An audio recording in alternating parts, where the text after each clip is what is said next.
मैंने कहा सुधांशु जी से जरूर पूछ लीजिएगा, झोला लेके जाते हैं क्या सब्जी लेने? कभी टमाटर 100 के पार है, लेकिन इनको इनके सेकंड नहीं है, चेहरे पे कोई चिंता नहीं है। क्या फर्क पड़ता है, हम तो बैठे हैं आराम से, होगा 100 रुपए, चलने दो 100 रुपए क्या है। सोचो डीजल पेट्रोल 100 के पार, टमाटर 100 के पार, तेल 200 के पार, लेकिन वो शांति से बैठे हैं। होगा, ये कोई मुद्दा ही नहीं है, क्योंकि आम आदमी का मुद्दा है ना, ये कोई मुद्दा नहीं है। ये बड़ी अच्छी बात कही आप। गजब बेइज्जती है। और अभी तो रुको, क्लाइमैक्स अभी बाकी है। भाई देखिए, इनको कायदे से डिबेट करनी हो, बीच में आके कभी कुछ चीखना चिल्लाना शुरू कर देना। खैर, मैं जवाब देता हूं। देखिए, हमने ये नहीं कहा हमारी सरकार कमजोर है, हमारी सरकार हर चीज पे नजर रखे हुई है। हर चीज का लीगल नहीं, मॉरल जवाब भी चाहिए। क्यों ऐसा होता है कि राहुल गांधी जी के बयान कोट किए जाते हैं पाकिस्तान के द्वारा?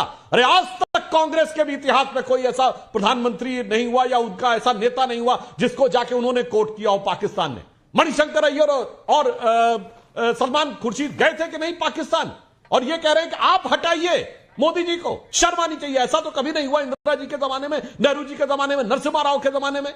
इसलिए मैं पूछना चाहता हूं, इसमें कोई संदेह की गुंजाइश नहीं रह जाती। और तो और हाफिज सईद का बयान है जिसपे वो कांग्रेस की तारीफ कर रहा है कि ये मोदी और उसके लोग खराब हैं, भारत में अच्छे लोग भी हैं जैसे कि कांग्रेस, और अगर न जरूरत ना हो तो जाके देख लीजिए, कहिएगा तो वो भी दिखा देंगे। इसलिए हम ये कहना चाहते हैं, ऐसे नहीं कहना चाहते हैं। और कानूनी एजेंसी तो अपना काम कर ही रही है।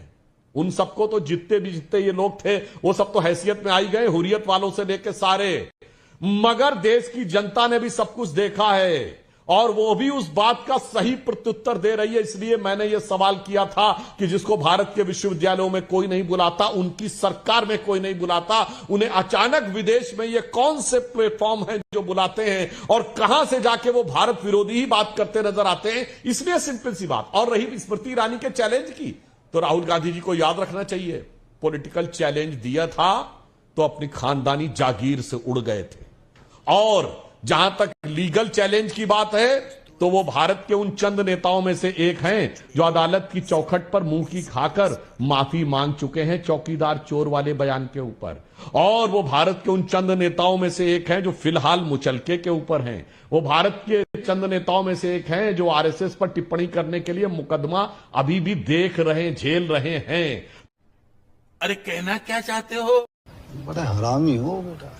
बिल्कुल सवाल पूछना चाहिए कि भारतीय जनता पार्टी की सरकार में कितने पत्रकारों पे एफआईआर हुई है, सच दिखाने पे पूछना चाहिए। आपको पूछना चाहिए जहां जहां आपकी सरकार है नहीं, कितनी एफआईआर आपने लोगों पे की है, पूछना चाहिए। और ये डाटा सामने आना चाहिए, किसी को छुपाना नहीं चाहिए इसमें। और जिस तरह की बातें भी सुधांशु त्रिवेदी जी कर रहे थे, ऐसा लग रहा था जैसे विपक्ष में बैठे हैं बेचारे, असहाय हैं, उनके हाथ में तो कुछ है ही नहीं। सब विदेशी ताकतें आ गई, विदेशी ताकतें देश पे हावी हैं, पैसे से सरकार बदल देंगी। तो भाई जब सब कुछ विदेशी ताकतें, पैसा सब बदल देंगी, तो आपकी यहां पे इंटेलिजेंस डिपार्टमेंट क्या कर रहा है भाई? सरकार क्या कर रही है भाई? सरकार इतनी कमजोर तो हिंदुस्तान की है नहीं। आपने कर दी तो पता नहीं, इतनी कमजोर तो हिंदुस्तान की सरकार नहीं है कि कोई भी बाहरी आएगा, पैसा खर्च करेगा, हिंदुस्तान की सरकार गिरा देगा। इसके मतलब आप सिंपैथी लूटना चाहते हैं या हकीकत में ये बात कर रहे हैं? और हकीकत में कह रहे हैं तो आपकी जो इफिशियंसी उस पर शक हो रहा है। इसके मतलब आप कहीं ना कहीं आप कमजोर हैं। इस तरह की बातें मत कीजिए। हिंदुस्तान बहुत मजबूत है, ये कोई ताकत वागत इसको नहीं हिला सकती। आप खुद ही हिले हुए हैं तो हम क्या कर लें भाई? तो इसलिए आप मुद्दों पे बातें कीजिए, वो ज्यादा अच्छा होगा। एफआईआर की बात आपने की तो डाटा निकलवा लीजिए। सारा दिन इनका एक ही तो धंधा है भारतीय जनता पार्टी का कि एफआईआर करो, डराओ, धमकाओ। तभी तो पूरी विपक्ष की पार्टियां एक साथ आई हैं। क्यों आई हैं? कई विपक्षी दल ऐसे हैं जिसमें आपस में वैचारिक मतभेद हैं, लेकिन मनभेद नहीं है, फिर भी एक साथ आए। क्यों? क्योंकि राष्ट्र सर्वोपरि है। इस सज्जन को क्या तकलीफ है भाई? अबे साले, तभी मेरा माफ करना, गुस्से में इधर उधर निकल जाता हूँ। तो ਤੁਹਾਡਾ ਕੁੱਤਾ ਟੋਮੀ, ਸਾਡਾ ਕੁੱਤਾ ਕੁੱਤਾ।